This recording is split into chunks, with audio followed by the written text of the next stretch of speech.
ഒന്ന് രണ്ട് കാര്യത്തിൽ ബഹുമാനീയനായ സമ്പത്തിനോട് എനിക്ക് ഒന്ന് രണ്ട് കാര്യം ചോദിക്കാനുണ്ട്.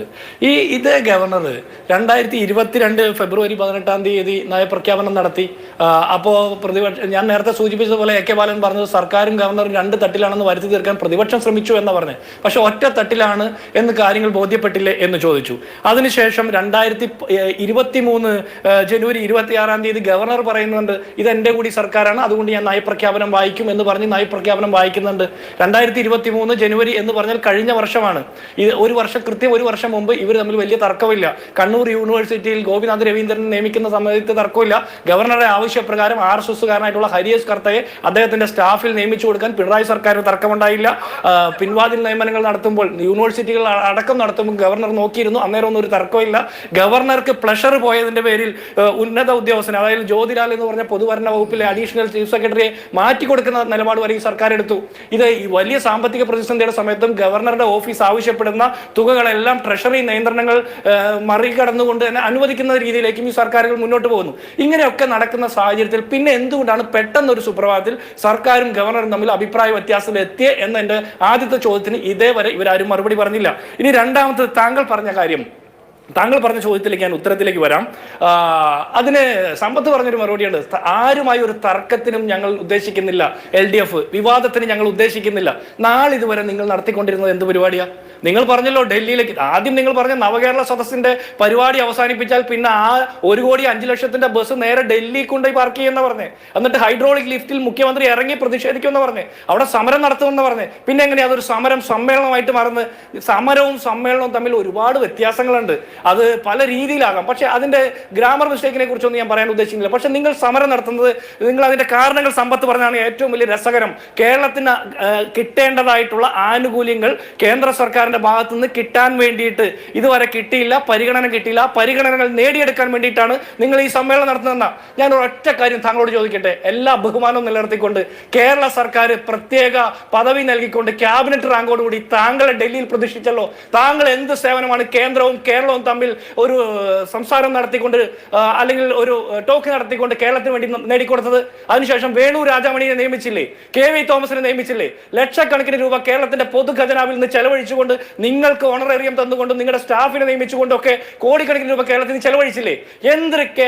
കേന്ദ്ര കേരള സഹകരണം എന്തൊക്കെയാണ് നിങ്ങൾ ഉറപ്പുവരുത്തിയതെന്ന് പറയണ്ടേ? നിങ്ങൾക്ക് കേന്ദ്ര സർക്കാരിൽ നിന്ന് വേണ്ടത്ര ആനുകൂല്യം കേരളത്തിന് അർഹതപ്പെട്ടത് വാങ്ങിയെടുക്കാൻ സാധിച്ചിട്ടില്ലെങ്കിൽ അതിൽ ഒന്നാമത്തെ കക്ഷി സമ്പത്തല്ലേ, രണ്ടാമത്തെ കക്ഷി KV തോമസ് അല്ലേ, വേണു രാജാമണി അല്ലേ? പിന്നെ എന്തിനു വേണ്ടിയിട്ടാണ് ഞങ്ങളുടെയൊക്കെ പൊതുപണം ചെലവഴിച്ചുകൊണ്ട് നിങ്ങളെയൊക്കെ നിയമിച്ചത്? അതുകൂടി നിങ്ങൾ പറയാൻ ബാധ്യസ്ഥരല്ലേ? എന്നിട്ട് കേന്ദ്ര അവഗണനയ്ക്കെതിരെ സമരം പോലും. അങ്ങനെയാണെങ്കിൽ സമരം നടത്താൻ പോകുന്ന മുഖ്യമന്ത്രി ഈ 8 വർഷത്തിന് ഒരിക്കൽ പോലും കേന്ദ്രം ഭരിക്കുന്ന മോദി സർക്കാരിനെതിരെ നരേന്ദ്രമോദിയുടെ സർക്കാർ എന്ന് പേരെടുത്ത് വിളിച്ചുകൊണ്ട് നരേന്ദ്രമോദിക്കെതിരെ വിമർശനം ഉന്നയിച്ചിട്ടുണ്ടോ? ഒരിക്കൽ പോലും ഉന്നയിച്ചിട്ടില്ല. മകളുടെ കമ്പനിയെ കുറിച്ചുള്ള അന്വേഷണം പ്രഖ്യാപിക്കുമ്പോൾ പെട്ടെന്ന് ജ്യോതി ബസു അനുസ്മരണം മാറ്റിവെച്ചുകൊണ്ട്, കൽക്കട്ട യാത്ര മാറ്റിവെച്ചുകൊണ്ട് മുഖ്യമന്ത്രിയുടെ മുമ്പിൽ പോയി കൈകൂപ്പി മോദിജി എന്ന് പറഞ്ഞ് സ്വീകരിക്കുന്നു, യാത്രയാക്കുന്നു. എന്തൊക്കെയാണ് നടത്തുന്നത്? അത് കഴിഞ്ഞപ്പോൾ നിങ്ങൾ സമരം മാറ്റി സമ്മേളനമാക്കി മാറ്റുന്നു. എന്താണ് ഞങ്ങൾ ഇതിൽ നിന്ന് മനസ്സിലാക്കേണ്ടത്? നിങ്ങൾ പിണറായി സർക്കാർ മോദിയുമായിട്ട്, BJPയുമായിട്ട്, സംഘപരിവാറുമായിട്ട് സന്ധി ചെയ്തിരിക്കുന്നു, സമരസപ്പെട്ടിരിക്കുന്നു എന്നല്ലേ? അതുകൊണ്ട് കോൺഗ്രസിന് ഇതിൽ വ്യത്യസ്തമായ നിലപാടുണ്ട്.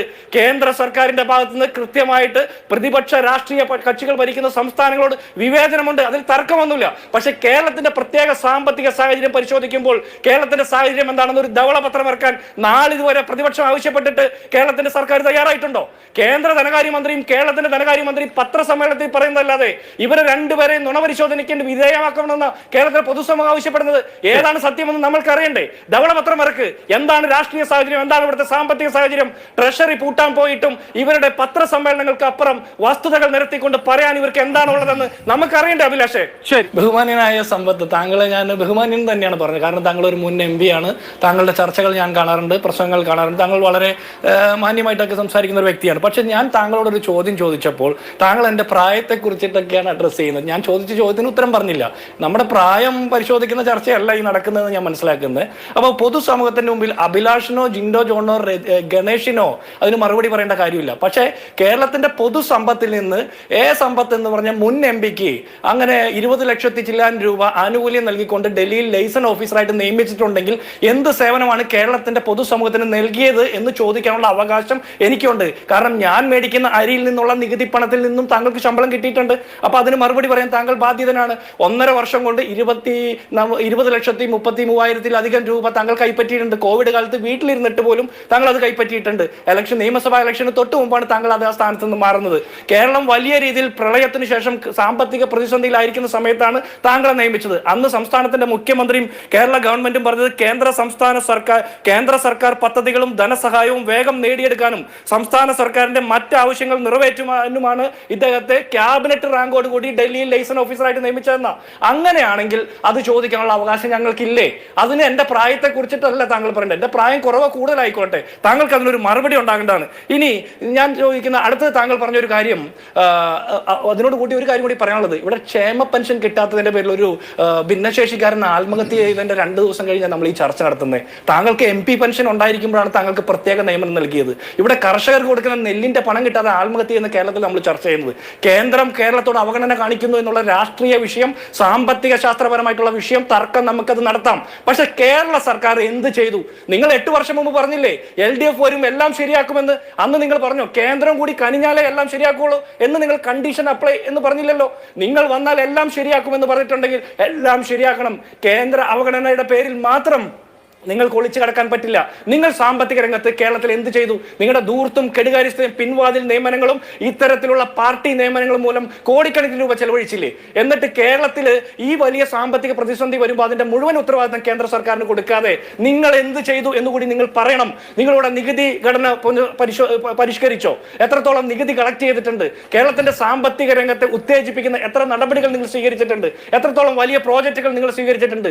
1,60,000 കോടി രൂപ സാമ്പത്തിക കടബാധ്യത കേരളത്തിലുണ്ടായിരുന്നു 2016 വരെ. കേരളത്തിന്റെ ചരിത്രത്തിൽ ഇന്നേ വരെ 2016 വരെ ഉണ്ടായത് 4 ലക്ഷത്തിലധികം കോടി രൂപയായിട്ട് കേരളത്തിന്റെ സാമ്പത്തിക കടബാധ്യത കൂടിയിട്ടുണ്ടെങ്കിൽ ആ 2 ലക്ഷം കോടി രൂപ എന്തിനു വേണ്ടിയിട്ടാണ് ചെലവഴിച്ചതെന്ന് പറയണ്ടേ? ഒരു വൻകിട പ്രോജക്റ്റ് കേരളത്തിൽ വന്നു. കഴിഞ്ഞ നിയമസഭാ തെരഞ്ഞെടുപ്പിന് തൊട്ട് മുമ്പ് നിങ്ങൾ ഏതെങ്കിലും വൻകിട പ്രോജക്റ്റുകൾ ഉദ്ഘാടനം ചെയ്തോ? ഒന്നാം പിണറായി സർക്കാരിന്റെ പ്രോജക്റ്റ് എന്ന് പറയാൻ അഭിമാന സ്തംഭത്തോടെ നിങ്ങൾക്ക് ഒരു പ്രോജക്റ്റ് ഉണ്ടായിരുന്നു.